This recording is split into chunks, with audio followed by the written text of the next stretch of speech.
माह रमज़ानुल मुबारक जहाँ अपनी बरकतों और फजीलतों के साथ आता है, उसके साथ ही रमज़ानुल मुबारक में दिन के बजाय रात में मुख्तलिफ़ खेलों के इवेंट्स और टूर्नामेंट मुनक़्क़िद होते हैं। तीसरा नया Nazimabad Ramzan cup flood light football tournament भी रमज़ान के आगाज़ के साथ शुरू हुआ, जिसमें 12 टीमों ने शिरकत की, जिन्हें 4 ग्रुप तकसीम किया गया था। ग्रुप ए से मधु मोहम्मदन और ग्रुप डी से शफ़ी मोहम्मदन ने फ़ाइनल के लिए क्वालिफाई किया। नया नाज़िमाबाद फुटबॉल ग्राउंड में 7,000 से ज़ायद तमाशाई इस मैच को देखने के लिए मौजूद थे। मैच इंतहाई सनसनीखेज़ साबित हुआ। दोनों टीमों ने एक दूसरे के गोल पोस्ट पर हमले किए और पहले हाफ के अख्ताम पर दोनों टीमों ने 2-2 गोल स्कोर किए, लेकिन दूसरे हाफ में 48वें मिनट में शफ़ी मोहम्मदन के फ़ारूक पेनल्टी किक पर गोल न बना सके और मैच का अख्ताम 2-2 गोल की बराबरी पर हुआ, जिसके बाद फाइनल का फैसला पेनल्टी शूट आउट पर हुआ, जिसमें मधु मोहम्मदन ने शफ़ी मोहम्मदन को 3 के मुकाबले में 5 गोल से शिकस्त देकर टाइटल अपने नाम कर लिया। तकरीब के अख्ताम पर बेहतरीन खिलाड़ी, बेहतरीन मैच रेफरी और बेहतरीन गोलकीपर्स को कैश अवार्ड दिए गए।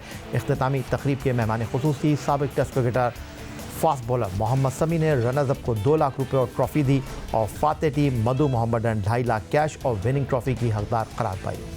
इख्तितामी तकरीब में आरिफ हबीब, सैयद मोहम्मद तलहा और मोहम्मद आसिफ भी मौजूद थे।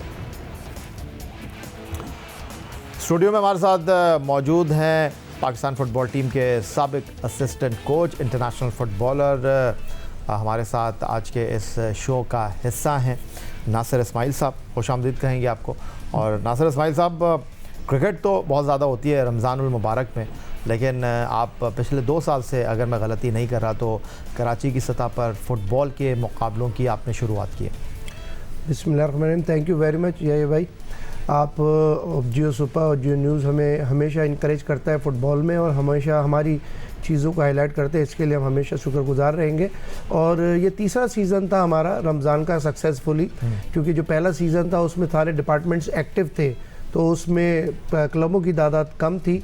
लेकिन दूसरा साल फिर जब हुआ तो फिर उसमें पाकिस्तान आर्मी का हम शुक्रिया अदा करेंगे कि उन्होंने पार्टिसिपेट किया और वो विनर भी करार पाए। पहला साल सुई सदर्न गैस ने सिविल एविएशन को जीता था, उसके बाद फिर लास्ट ईयर जो था पाकिस्तान आर्मी ने मधु मोहम्मदन को जीता था। लेकिन इस साल डिपार्टमेंट्स ना होने की वजह से हमने क्लब जो थे जिनकी फ़ैन फॉलोइंग बहुत ज़्यादा है, हमने उनको इंगेज किया। यही वजह थी कि मधु मोहम्मदन और शफ़ी मोहम्मदन फ़ाइनल में पहुँचे और एक तरफ लियारी का पूरा क्राउड था, दूसरी तरफ मधु मोहम्मदन का, गुलशन का और ईस्ट का क्राउड था, तो बहुत ज़्यादा फ़ैन फॉलोइंग थी। फिर एक टीम हमारी बड़ी सरप्राइजिंग टीम हमने इस दफ़ा ली थी, वो बंगाल टाइगर्स के नाम से, तो उनका जो कम्युनिटी थी उसने बहुत हमें सरप्राइज़ किया ग्राउंड आके।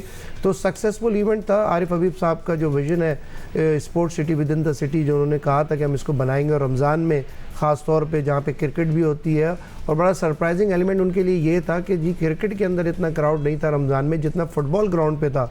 तो फ़ुटबॉल में मैं हमेशा ये बात कहता हूँ कि फ़ुटबॉल में फ़ैन फॉलोइंग क्लब्स की बहुत ज़्यादा है डिस्पाइट ऑफ प्लेयरों की। यहाँ पे प्लेयर अगर इंडिविजुअली क्रिकेट के अंदर आते हैं तो क्राउड आता है, लेकिन फ़ुटबॉल में अगर टीम्स आती हैं तो उनके साथ उनका पूरा इलाका, पूरी कम्युनिटी देखने के लिए आती है।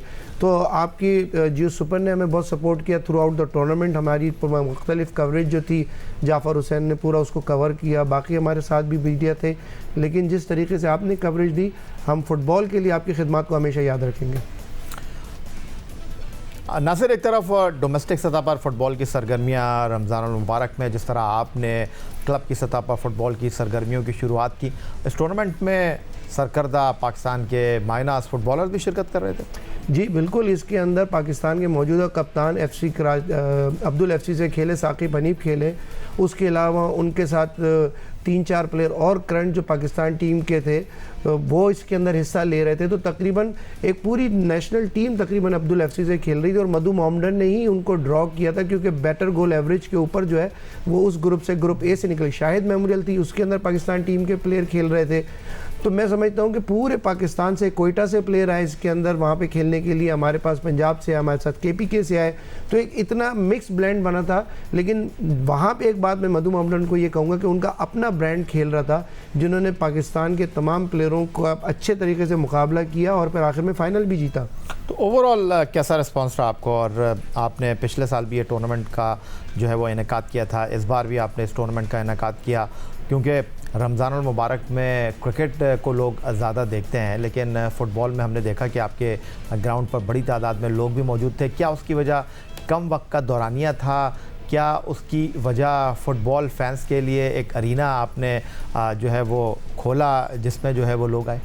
जी बिल्कुल ऐसे ही है। दरअसल रमज़ान के महीने में हमने टाइमिंग ऐसे रखे हैं कि तरावी और नमाज़ों के बाद आधे घंटे के बाद जब तमाम लोग अपनी अपनी इबादत से फारिग हो जाते हैं और उसके बाद फिर पूरे पाकिस्तान में, सिर्फ पूरे पाकिस्तान में नहीं, हमने इसको एक चैनल के थ्रू हमने इसको लाइव टेलीकास्ट की। पूरी दुनिया से 160 मुल्कों में ये लाइव गया और इसके ऊपर हमारे पास जितने भी हमारे दोस्त यार दुनिया दूसरे मुल्कों में थे वो हमें बाकायदा मैसेज करके कि जी हमें फ़ौरी तौर पे आप लिंक भेजें, और उसके बाद उन्होंने बैठ के पूरा मैच देखा। हमारी कवरेज बहुत शानदार थी, हमारे जितने कैमरामैन थे उन्होंने हर एंगल से इसको कवर किया, क्राउड को कवर किया, फिर इंटरव्यूज़ भी किए।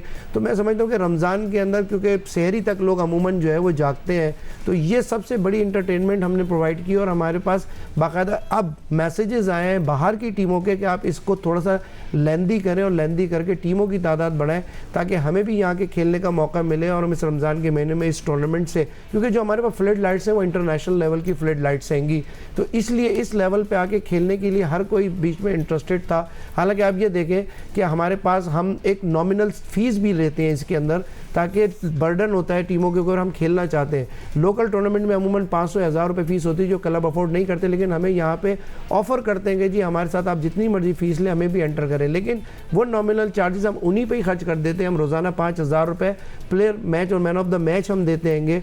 उसके अलावा जो आखिर के प्राइजेस थे जो हम पैसे कलेक्ट करते हैं हम उससे डबल ट्रिपल हम टीमों के ऊपर एक्सपेंड भी कर देते हैं। चलें, ये तो डोमेस्टिक फ़ुटबॉल की बात हो गई नासिर, और अब थोड़ा सा पाकिस्तान फ़ुटबॉल के हवाले से आपसे गुफ्तगू कर लेते हैं। आपकी मौजूदगी का फ़ायदा उठाएंगे।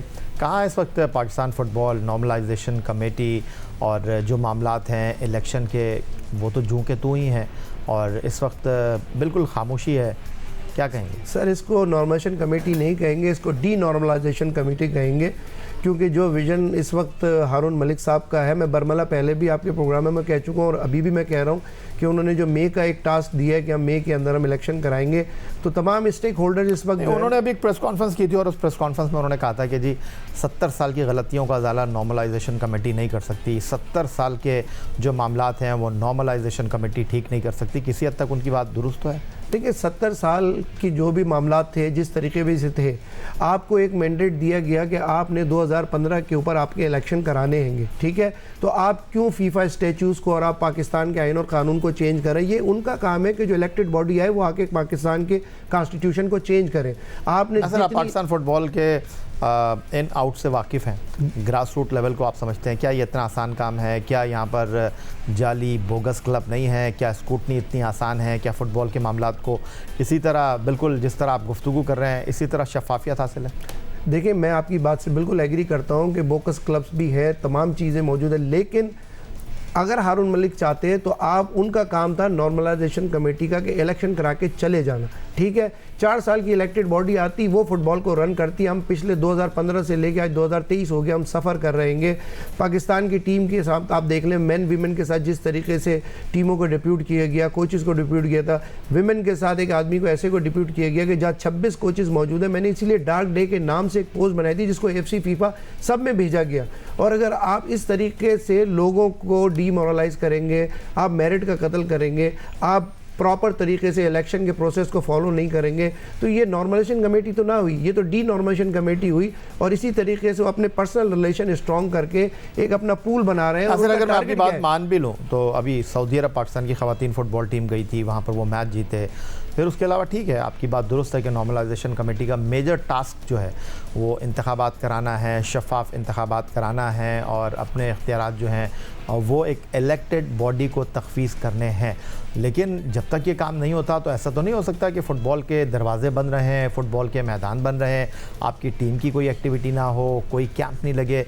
ये भी तो नॉर्मलाइजेशन कमेटी की जिम्मेदारी है, उसके पास फ़ंड है, अगर वो ये कर रहे हैं तो गलत तो नहीं कर रहे। बिल्कुल डेफिनेटली मैंने अप्रिशिएट किया इस बारे में कि जो फैसिलिटीज़, जो लॉजिस्टिक और ट्रांसपोर्टेशन, जो उन्होंने फाइनेंशियल बेनिफिट्स टीमों को और प्लेयरों को दिए, ये पिछले सालों में कभी नहीं हुए, बिल्कुल। लेकिन उनके साथ मेरिट लोगों का लगना ज़रूरी है। अगर आप सऊदी अरब की बात कर रहे हैं इवेंट की, तो आप ये देखिए कि सऊदी अरब वो मुल्क है जिसने 1.5 साल पहले फ़ुटबॉल शुरू की और वो फर्स्ट आ गई और ये पिछले 14 साल से खेल रहे हैं। अगर इस टीम के साथ एक प्रॉपर चलें जी, अगर आपको लोकल कोचेस से प्रॉब्लम है, आप फॉरेन कोच लगा देते, मैं आपको गारंटी दे रहा हूं कि सऊदी अरब के अंदर पाकिस्तान की ये विमेन टीम नंबर 1। आपका क्या झगड़ा है पाकिस्तान फुटबॉल फेडरेशन की नॉर्मलाइजेशन कमेटी से?